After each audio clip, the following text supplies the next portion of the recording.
Assalamualaikum warahmatullahi wabarakatuh.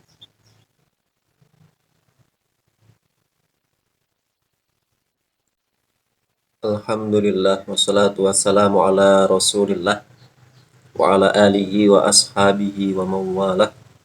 Subhanaka la ilma lana illa ma 'allamtana innaka antal alimul hakim. Tub alaina innaka antat tawwabur rahim. Allahumma wasi' madarika uqulina lil fahmi anka ya arhamar rahimin.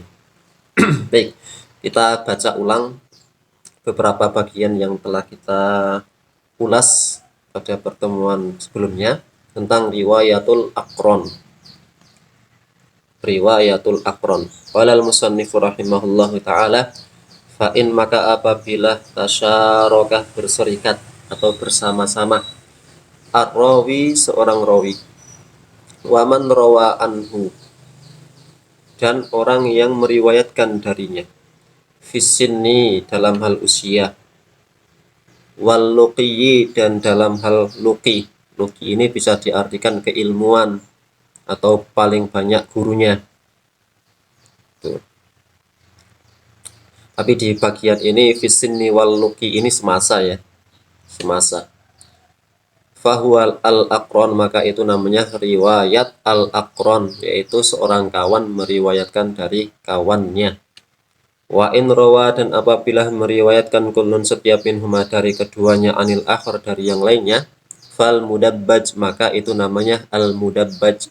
Hadis mudabbaj adalah hadis yang kawan meriwayatkan dari kawan dan sebaliknya, sama-sama meriwayatkan.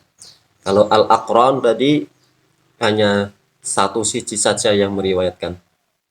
Wa in rawa amman dunahu, kalau seorang rawi itu meriwayatkan dari yang lebih bawah, fal akabiru anil asogir, maka itu dinamakan dengan riwayat al akabir anil asogir. Dan ini tidak harus dalam hal usia. Misalnya al akabir ini termasuk yang al akabir itu rawi yang banyak gurunya, punya banyak hadis, punya banyak guru. Kalau al asogir ini diantaranya selain umur tentunya ya, hadisnya cuma sedikit atau gurunya cuma sedikit. Wa minhu, dan diantara contohnya itu secara usia al aba anil abna.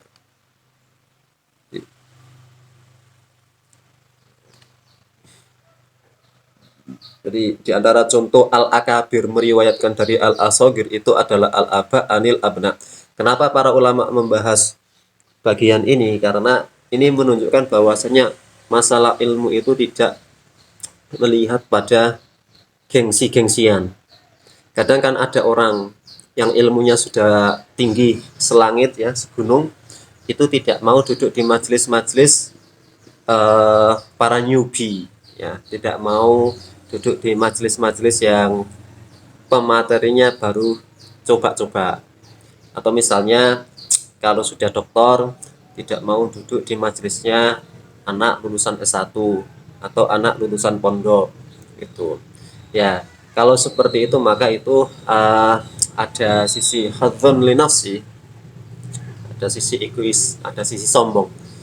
Tetapi para ulama kita telah mengajarkan di dalam dunia hadis itu ada loh yang namanya riwayatul akabir anil asogir, di mana orang-orang yang lebih besar, baik kedudukannya, usianya, keilmuannya, itu duduk di majelis-majelis muridnya, majelis-majelis orang yang secara keilmuan, secara martabat tidak sampai padanya, tapi mereka mau duduk istifadah. Nah, ini dicontohkan oleh para ulama. Wafi, dan pada aksihi kebalikannya, berarti al asogir dari al akabir. Karena yang dibahas ini kan dari orang besar meriwayatkan dari orang kecil. Normalnya kebanyakannya itu yang kecil, yang junior itu mengambil riwayat dari yang senior. Wa fi aksihi kasrotun itu banyak. Jadi memang lebih banyak junior mengambil ilmu dari senior daripada senior mengambil ilmu dari junior. Tapi tidak menutup kemungkinan itu terjadi, dan memang terjadi dan ada, ya. Nah, di antara riwayat yang asogir ngambil dari akabir, junior mengambil dari senior, itu adalah man rawa an abihi, yaitu rawi yang meriwayatkan dari ayahnya, diriwayatkan dari ayahnya saja misalnya, atau ayahnya kakeknya, gitu ya. Misalnya Ibnu Umar meriwayatkan dari Umar, itu berarti dari kakeknya saja, dari bapaknya saja. Riwayatul abna anil aba, gitu ya. Tapi ada juga yang nyambung, riwayatul abna anil aba anil ajdad, an abihi an jaddihi, dari bapaknya dari kakeknya, gitu ya. Baik, ini terakhir kita baca riwayatus sabiq wal lahiq. Qala al-musannifu rahimahullahu ta'ala, wa in dan apabila ishtaroka bersama-sama mengambil hadis, ya, isnani dua orang, jadi dua orang, an dari syaikhun seorang guru yang sama. Jadi ada dua rawi barengan ngambil hadis dari seorang guru yang sama. Wa taqaddama dan mendahului mautu kematian ahadihima salah satu dari keduanya. Dua teman yang sama-sama ngambil dari seorang guru yang satu ini, satunya meninggal duluan, ya. Fahuwa, maka riwayat orang yang meninggal duluan itu dinamakan as-sabiqu wallahiku. Jadi ini istilah as-sabiqu wallahiku adalah nama istilah untuk riwayat yang diriwayatkan oleh orang yang lebih dahulu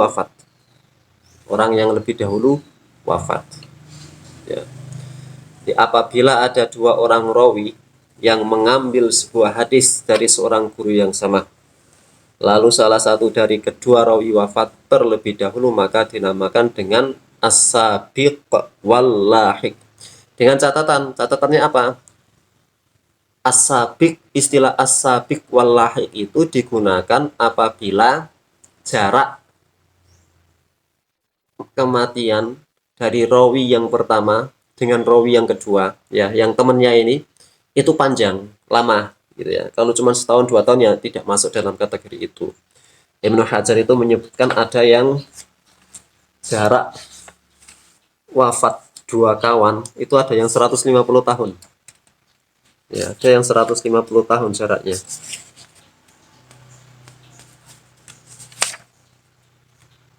Jadi mi'atun wa khamsuna sana, 150 tahun.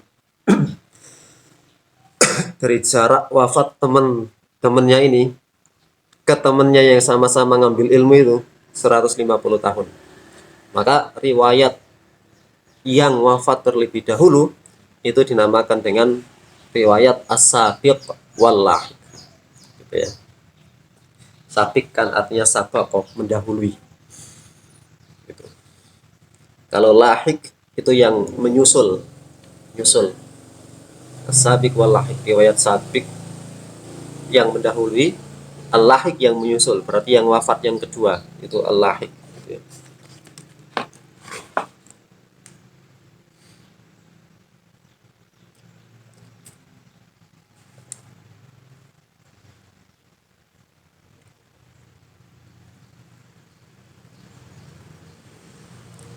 Nah, sekarang riwayat al-muttafiq wal muftariq. Al-muttafiq wal muftariq ini nanti akan dibahas ulang oleh Ibnu Hajar pada bagian setelah ini. Dia mengatakan, Wa in dan apabila rawa telah meriwayatkan an dari isna ini dua orang guru. Isna ini dari dua orang guru.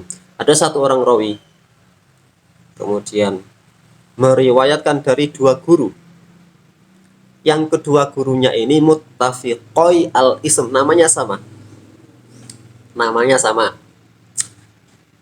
Dan barangkali bapaknya juga sama. Namanya sama, nama bapaknya juga sama. Dan barangkali kakeknya sama. Ya, jadi bin ya fulan bin fulan sama semua, dua-duanya sama. Atau nisbahnya juga, nisbah misalnya al-Makki sama-sama al-Makki, misalnya Muhammad namanya Muhammad, dua gurunya namanya Muhammad, satu juga Muhammad al-Makki karena tinggal di Mekah, satu juga namanya Muhammad al-Makki karena tinggal di Mekah atau karena memang kelahiran Mekah atau diam di Mekah, sama-sama Muhammad al-Makki gitu kan. Atau nama bapaknya sama, Muhammad bin Yusuf, gurunya yang pertama namanya Muhammad bin Yusuf, guru yang kedua namanya juga Muhammad bin Yusuf, sama. Atau bahkan kakeknya juga sama, ada orang namanya Muhammad bin Muhammad bin Muhammad, itu guru yang pertama namanya begitu. Yang kedua punya guru yang sama juga, orangnya beda, namanya sama, nama dia sama, bapaknya sama, kakeknya juga sama, Muhammad bin Muhammad bin Muhammad. Nah, itu namanya seorang rawi yang meriwayatkan sebuah hadis yang hadisnya sama dari guru yang berbeda, orangnya beda, tapi namanya sama. Walam yatamayyaza, dan tidak ada yang membedakan dan tidak terbedakan, tidak terbedakan. Karena si rawi ini, ya si murid ini tidak menjelaskan itu Muhammad yang mana, kemudian yang itu Muhammad yang mana, tidak menjelaskan, ya. Nah, untuk hal yang seperti ini itu dinamakan dengan al-muttafiq wal muftariq. Al-muttafiq, hadis al-muttafiq wal muftariq. Fabi ikhtisasihi, maka dengan kekhususan rawi, ya, fabi ikhtisasihi, maka dengan kekhususan rawi murid ini, ya, maksudnya rawi murid, ya, bi ahadihima, dengan salah satu gurunya, ya tabayyanu al muhmal, maka jelaslah nanti yang muhmal, yang tidak diketahui, yang kurang jelas itu. Ya, ini nanti ada lagi penjelasan ini, ya, lihat dulu.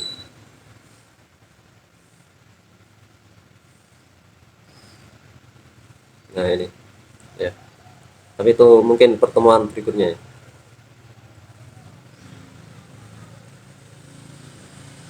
Nah, jadi misalnya maksudnya yang ini, wa bi ikhtisasihi, dan dengan kekhususan rawi tersebut, rawi murid, bi ahadihima, dengan salah satu rawi guru yang dua tadi, ya tabayyanu, maka jelas al muhmal.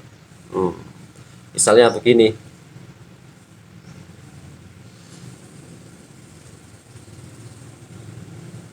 misalnya ada seorang rawi dari, misalnya ada Muhammad ini rawi murid Muhammad, kemudian dia ngambil dari rawi guru Ahmad bin Muhammad, dia juga ngambil lagi nih, hadisnya sama, bukan hadisnya sama, ya, ini bisa dalam hadis yang berbeda, ya.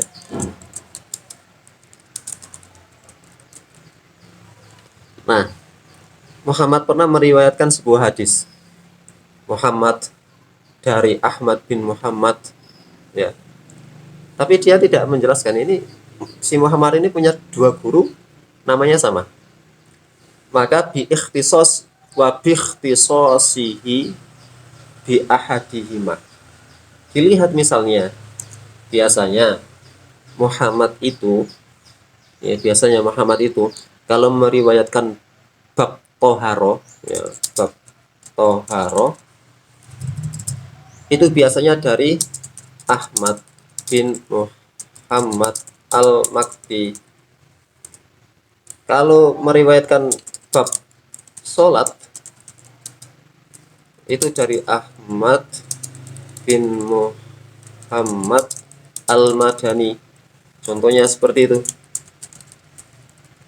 Nah, jadi suatu ketika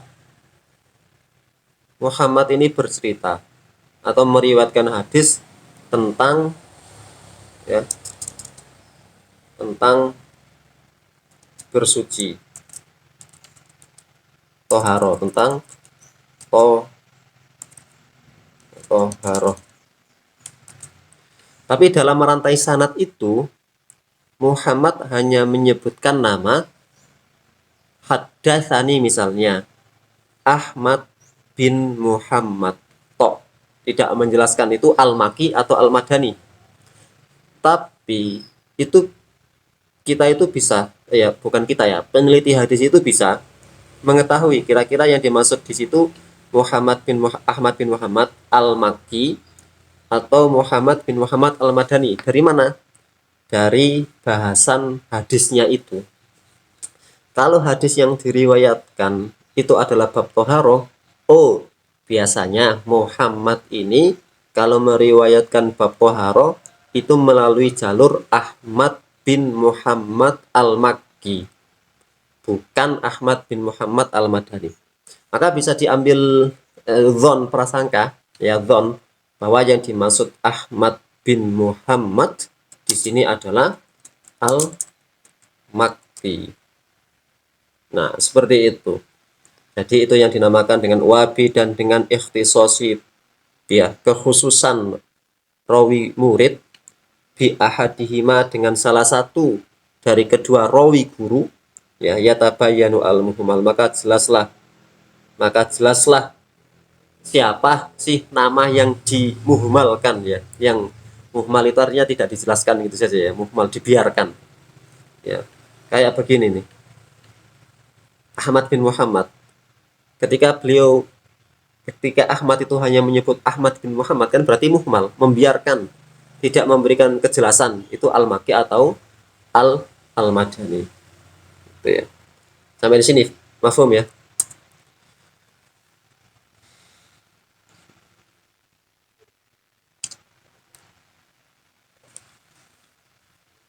Oke, sekarang pengingkaran rawi atas hadisnya. Jadi ada rawi, dia meriwayatkan menyampaikan hadis kepada muridnya. Kemudian si rawi guru ini mengingkarinya. Enggak, aku enggak pernah kok memberikan hadis tersebut. Nah, bagaimana keadaannya? Qala al-musannifu rahimahullahu taala, wa in, dan apabila jahada, mengingkari, ya, jahada, mengingkari, asy-syaikhu, seorang rawi guru, ya, seorang guru rawi, marwiyahu, hadis yang ia riwayatkan,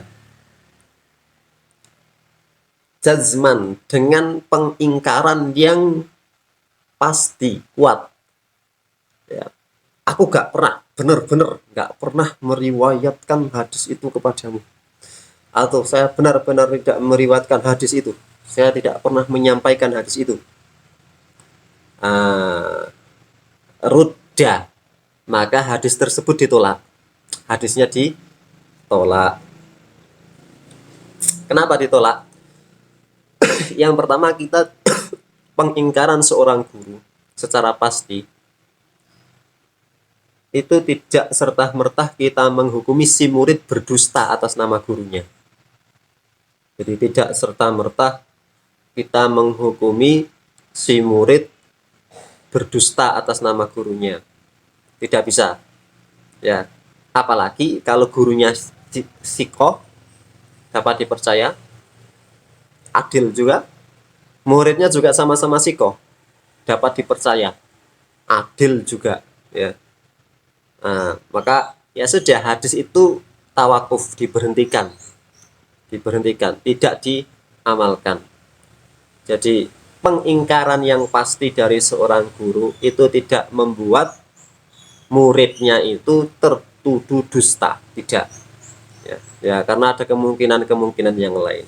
Itu yang pertama. Jadi in jahada syekhu marwiyahu jazman ruddah au ihtimalan, atau penolakannya itu masih ada kemungkinan-kemungkinan, nggak pasti.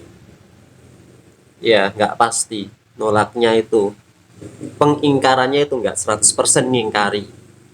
Ya, maka hadis seperti itu bila diterima fil asohi, di dalam riwayat, di dalam pendapat yang lebih sahih, di dalam riwayat yang lebih sahih, eh, hadis yang ditolak tetapi penolakannya tidak 100%, tidak jazm, itu diterima. Wafihi, dan masuk dalamnya, ya, wafihi dan masuk dalamnya man, yaitu seorang rawi guru, haddatha, dia menyampaikan sebuah hadis, wanasya, kemudian dia lupa. Jadi ini masuk dalam kategori ihtimal. Masa sih aku pernah menyampaikan hadis itu? Nah, masa iya? Masa sih? Itu kan ya, dalam realitasnya mungkin hadatsa, dia sudah menyampaikan hadis itu tapi lupa gitu ya. Nah, maka yang seperti itu diterima. Jadi apabila ada seorang guru yang mengingkari riwayatnya dengan pengingkaran yang pasti, maka riwayat tersebut ditolak. Atau pengingkaran itu dengan pengingkaran yang memiliki kemungkinan, ada ihtimal tadi, ada kemungkinan-kemungkinan, maka riwayat tersebut diterima dalam pendapat yang lebih sahih fil asahi. Termasuk dalam hal ini yaitu penolakan yang fihi ihtimal, itu adalah seorang guru yang pernah meriwayatkan suatu hadis lalu lupa. Dia pernah meriwayatkan sebuah hadis tapi kemudian lupa, gitu ya. Nah, sekarang kita membahas tentang hadis musalsal. Hadis musalsal. Qala al-musannifu rahimahullah ta'ala, wa in, dan apabila ittafaqa, bersesuaian atau sepakat bersesuaian, arwatu, para rawi dalam suatu sanad hadis.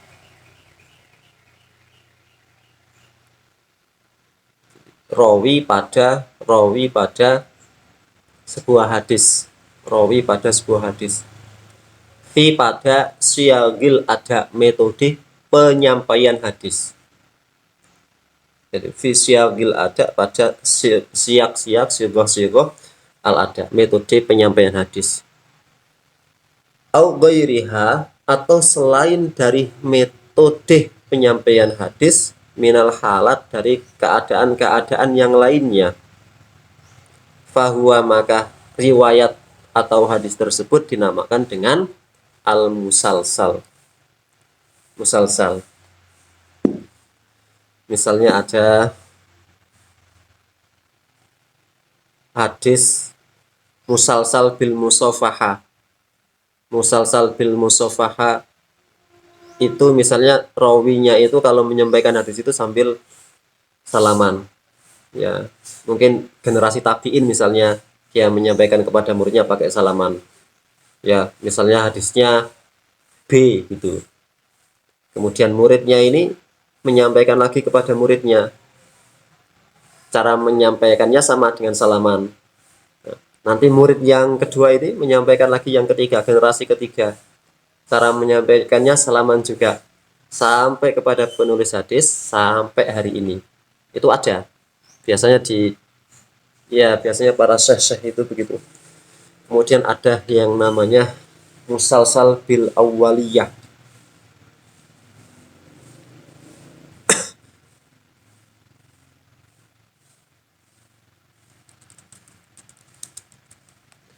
Musalsal bil awwaliyah. Itu misalnya hadis tentang Ar-Rahman.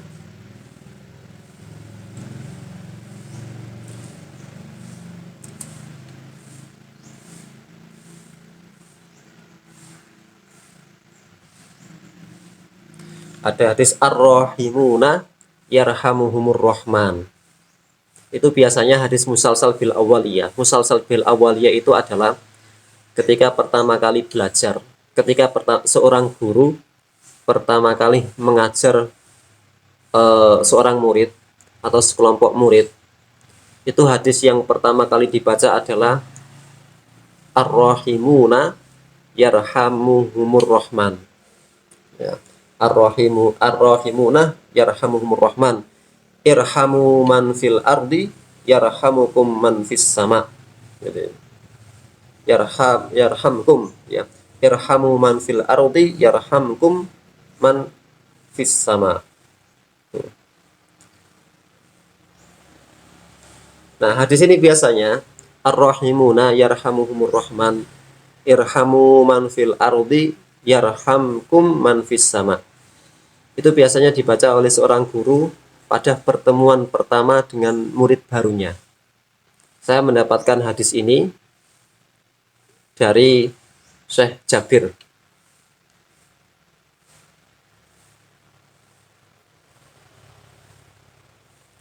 Ketika pertama kali belajar tentang ngambil sanad hadis al-arba'un fil ahkam lil Mundhiri, beliau pertama kali, karena pertama kali bertemu dengan kita, bertemu dengan saya dan kawan-kawan di Malang, hadis yang pertama kali beliau baca adalah Ar-Rahman Ar-Rahimuna yarhamuhumur Rahman, irhamu man fil ardi yarhamkum man fis sama. Itu ya. Hadis ini dulu ketika saya pertama kali belajar ngajar-ngajar kalian di PM3 tidak pernah saya baca. Kenapa? Karena saya tidak mendapatkan sanad hadis ini. Saya tidak mendapatkan sanad hadis ini. Ya. Kemudian ya setelah selesai dari PM3 saya mendapatkan sanad hadis ini.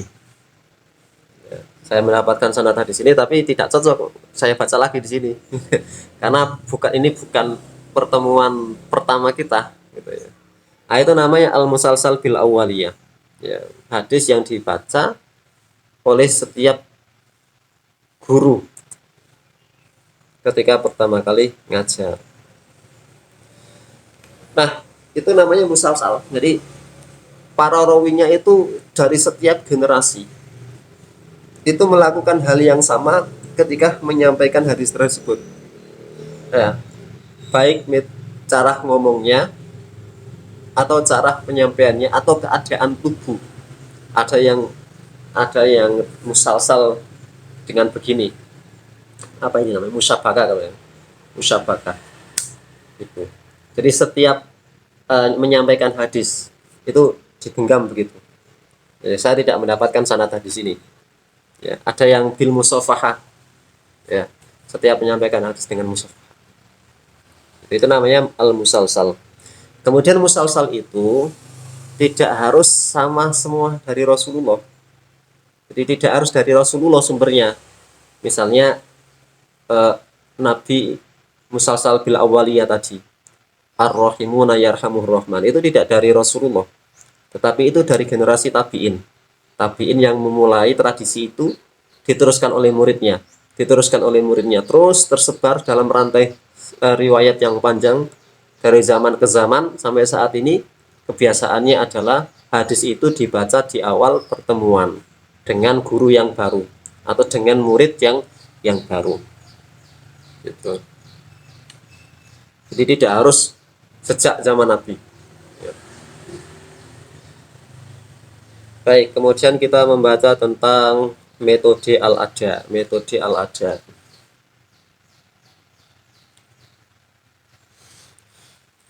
Qala al-musannif rahimahullahu ta'ala, wasiyagul ada. Ada itu apa sih? Ada itu adalah metode seorang guru menyampaikan hadis kepada muridnya. Wasiyagul ada, dan metode al-ada itu ada sami'tu wa haddatsani. Sami'tu saya telah mendengar. Wa haddatsani telah berbicara kepada saya. Thumma kemudian akhbaroni telah mengkhabarkan kepadaku, wa qara'tu alaihi dan aku telah membaca di hadapannya, wa qara'tu alaihi dan aku telah membaca di hadapannya. Thumma kemudian quri'ah dibacakan alaihi atasnya, atas guru, wa ana dan aku asma mendengar, wa ana asma'u dan aku mendengar. Thumma kemudian anba'ani telah menginformasikan kepadaku. Thumma kemudian nawalani itu ngasih kitab gitu ya. Thumma syafahani, ini juga ada model ijazah, nanti kita bahas. Thumma kataba ilayya kemudian telah menulis kepadaku. Thumma an kemudian an wa nahwuha dan yang semisal dengan an. Nah, jadi metode ada itu ada 8 tingkatan. Jadi metode menyampaikan hadis, lafal-lafalkan, kadang kita baca hadis itu yang satu kok pakai hadatsana, yang satu kok pakai akhbarona, hadis yang lainnya kok pakai anba'ana, kok kadang ada yang hadatsani, ada yang hadatsana, ada yang akhbaroni, akhbarona. Nah, itu apa maksudnya? Itulah yang dibahas di dalam pembahasan metode al-ada. Ya, siyagul ada, tata cara penyampaian sebuah hadis. Nah, 8 tingkatan tadi itu bertingkat-tingkat. Tingkatan yang pertama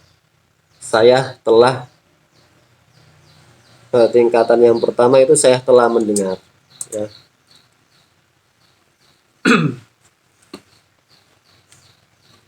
Saya tulis pakai bahasa Arab sini ya. Sami'tu, saya telah mendengar. Dan haddatsani,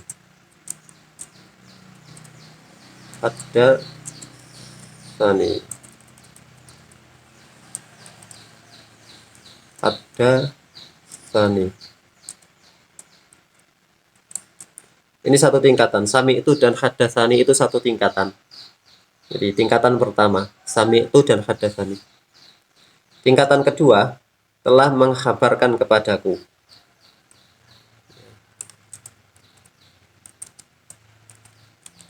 Akhbaroni telah mengkhabarkan kepadaku dan aku telah membaca padanya. Qara'tu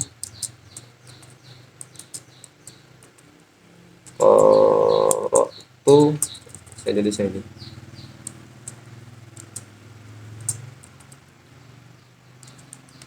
Qara'tu alaihi. Nah, akhbaroni dan qara'tu alaihi ini satu tingkatan kedua. Tingkatan kedua. Tingkatan ketiga dibacakan kepadanya dan aku mendengar. Quri'ah, ya. Quri'ah alaihi wa ana asma, ya, dibacakan kepadanya yaitu guru, wa ana asma dan saya mendengar. Yang keempat ini satu tingkatan, ini nggak punya teman ini. Tingkatan ketiga cuma satu ini. Quri'a alaihi wa ana asma. Keempat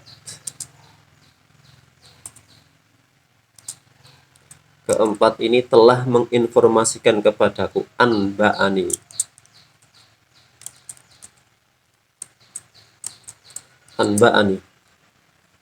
Kelima telah menyerahkan kepadaku. Nawalani.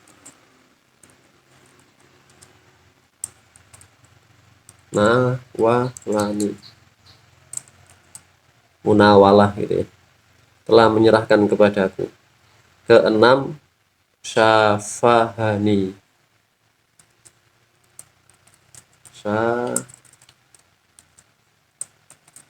syafahani, ya.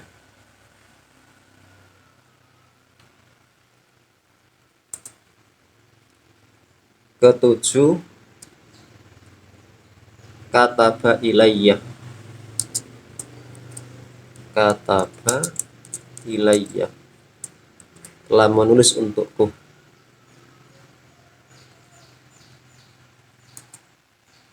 Kedelapan, an, dari, ya, dan semisalnya itu ya. Jadi ada 8 tingkatan itu. Lalu penjelasannya seperti apa? Nah, ini ada penjelasannya. Nanti kita selesai di sini saja. Wal inba, oke. Fal awwalu, maka yang pertama. Fal awwalani, maka dua yang pertama. Dua yang pertama.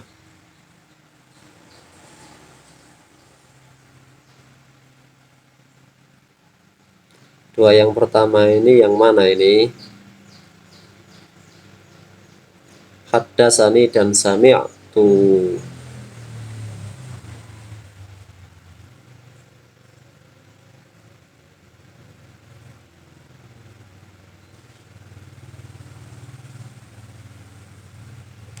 Fal awalani, dua yang pertama. Liman sami'a wahdahu, siapa yang mendengar sendirian. Min lafdi syekhi, dari lafal gurunya langsung. Jadi kayak haddatsani dan akhbaroni, haddatsani dan sami'tu dan haddatsani, sami'tu dan haddatsani. Tingkatan al-ada yang pertama adalah yang kemana sih? Lafal haddatsani, ya, untuk rawi yang meriwayatkan secara sendirian dari lafal gurunya. Jika ia meriwayatkan bersama murid lainnya, maka menggunakan ungkapan jamaah haddatsana. Jadi kalau ada satu orang dipanggil gurunya misalnya, kemudian guru ngomong kepada anak tersebut, kepada murid tersebut, maka murid tersebut nanti akan ngomong haddatsani, telah ngomong kepada saya, gitu. Tapi kalau guru itu manggil murid-muridnya banyak di dalam kelas misalnya, kemudian gurunya mengatakan jangan minum sambil berdiri, maka siswa-siswa atau santri-santri atau murid yang ada di dalam kelas itu tidak boleh menggunakan kata haddatsani, tetapi harus menggunakan haddatsana. Ya, telah berkata kepada kami. Ya, tidak bagus kalau menggunakan haddatsani, karena nanti dianggap dia sendirian. Kalau dianggap sendirian, seperti dia punya privilege, gitu ya.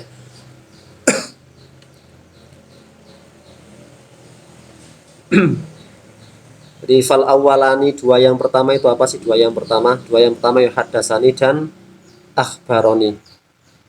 Ya, sami itu haddatsani akhbaroni. Qara'tu alaihi.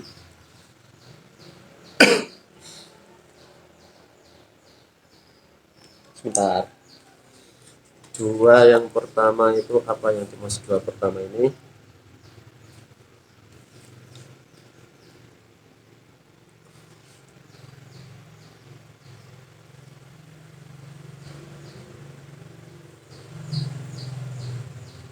Dua yang pertama itu sami itu dan haddatsani saja ya. Ya. Jadi dua yang pertama. Fal awalani ini maksudnya adalah sami itu dan haddatsani. Ya, lafal haddatsani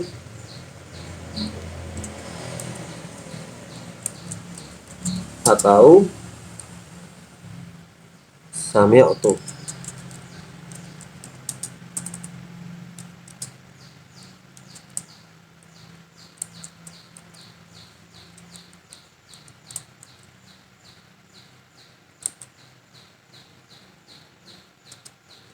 Untuk rawi yang meriwayatkan secara sendirian dari lafal gurunya.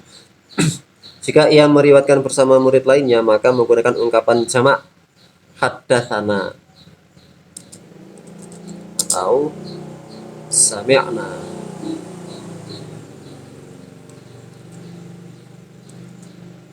atau sami'na,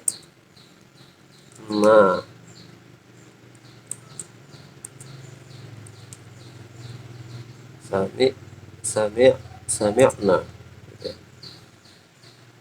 gitu. Jadi fal awwalani, maka dua yang pertama, haddatsani dan sami'tu, liman untuk rawi, sami'ah telah mendengar, wahdahu sendirian, min lafzi asy-syaikh dari lafal syekhnya. Fa in jumi'a, kalau ternyata lafalnya itu dijamakkan di dalam sebuah sanad, kalau kita menjumpai haddatsana atau sami'na ya, maka fama'a ghairihi, maka dia mendengar ya bersama dengan kawan-kawannya, maka gurunya itu berbicara kepada dia dan kepada kawan-kawannya yang ada di situ. Wa awwaluha, dan yang pertama, wa awwaluha ini kembali kemana haknya ini? Kadang domirnya wa awwaluha ayal asrah.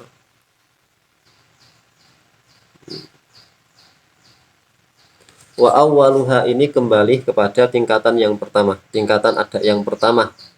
Berarti juga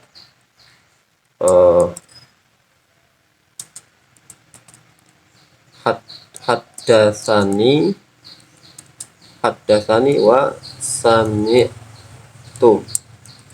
Tingkatan al-ada yang pertama, haddatsani dan sami itu adalah yang paling jelas dalam penerimaan lafal secara langsung dari guru. Jadi jelas ya, jelas sekali, asrohuha, yang paling jelas bahwasanya si murid itu mendengar langsung dari gurunya karena menggunakan telah ngomong kepadaku, atau telah ngomong kepada kami, atau saya mendengar guru saya mengatakan. Itu kan tidak ada kemungkinan ada orang-orang di tengahnya, tidak ada wasitoh di tengah-tengahnya. Jadi asrohuha yang paling jelas. Wa arfa'uha, dan yang paling tinggi, fil imla'i, di dalam imla. Jadi sami itu kadang juga digunakan untuk imla. Jadi gurunya ngomong, muridnya nulis. Ya, gurunya ngomong, kemudian muridnya nulis apa yang dia dengar. Itu juga menggunakan sami itu, atau haddatsani, atau sami'na, atau haddatsana. Jadi dengar langsung sambil nulis. Itu kan imla, ya. Itu. Wasalisu warrabi'u, tingkatan ketiga dan tingkatan keempat. Nah, tingkatan ketiga dan tingkatan keempat itu apa? Ya, quri'a alaihi. Ya. Atau ini harusnya ada yang salah ini tingkatannya ini.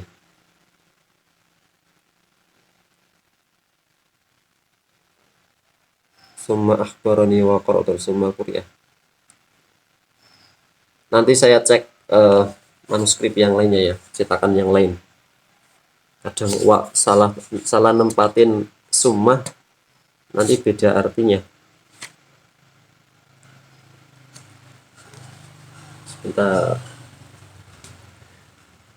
Wasalis wa huwa akhbarani, warrabi wa huwa qara'tu alaihi.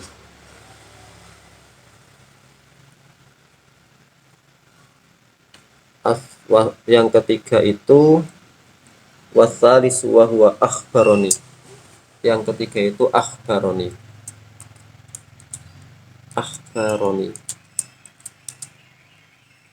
Dan keempat itu qara'tu alaihi, wa huwa qara'tu alaihi.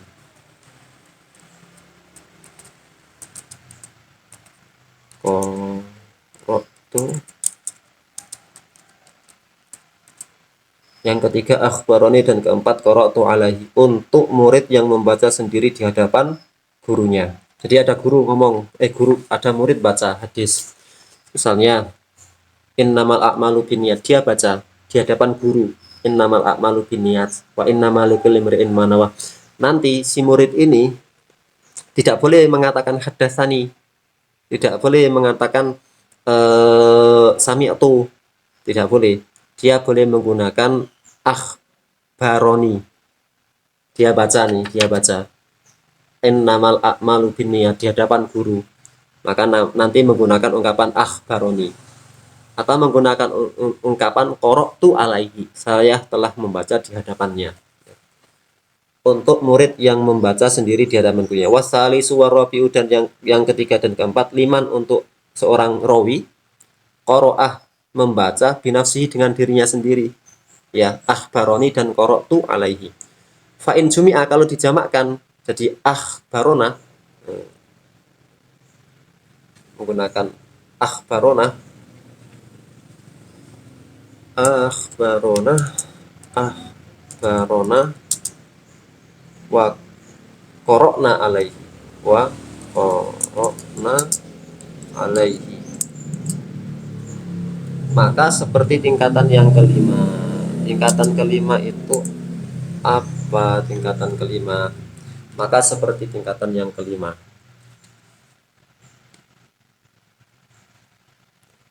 Quri'a alaihi wa ana asma. Ya, tingkatan yang kelima ini quri'a alaihi, quri'a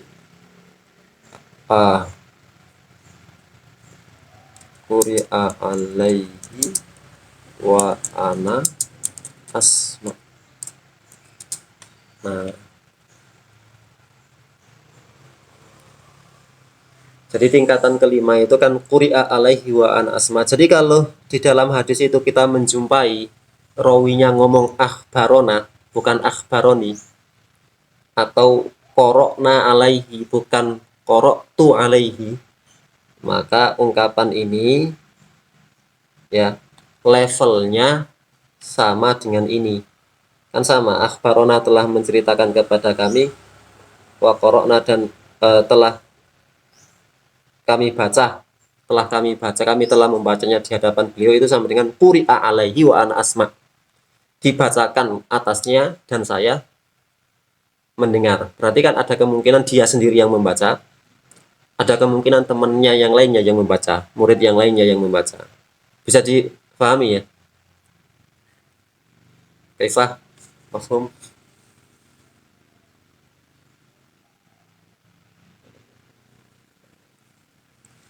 Ahmad, Ahmad, Muhammad.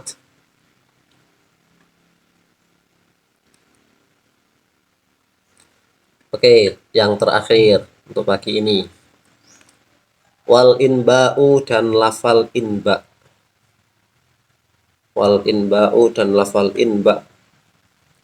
Bimaknal ikhbar, itu maknanya sama dengan ikhbar. Jadi dulu anba'ana itu maknanya sama dengan akhbarona. Anba'ani sama dengan akhbaroni. Illa kecuali fi urfi, pada kebiasaan al mutaakhirin, para ulama mutaakhirin. Jadi kalau dulu anba'ana itu sama dengan akhbarona.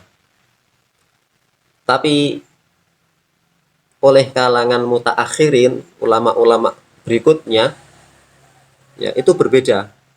Al-inba dengan al-ikhbar itu beda. Anba'ani dengan akhbaroni itu beda. Fahuwa, maka istilah al-inba ya itu digunakan lil ijazah, untuk pembolehan ijazah. Misalnya ijazah kan, saya ijazahkan kamu untuk, saya ijazahkan kitab ini kepadamu. Nah, ntar menggunakan anba'ani, an seperti ungkapan an ya. Saya meriwayatkan hadis ini dari, saya meriwayatkan kitab ini dari Syekh Fulan. Berarti an itu ada kemungkinan itu adalah ijazah, ada ijazah ya. Bukan guru itu yang membacakan kitab kepada saya, bukan saya pula yang membaca kitab di hadapan guru, tapi guru itu langsung mengatakan ajaztulaka, saya ijazahi kamu kitab ini. Nah, itu namanya al-ijazah. Baik, besok kita lanjutkan tentang riwayat an, anah ini, dan mu'an, an.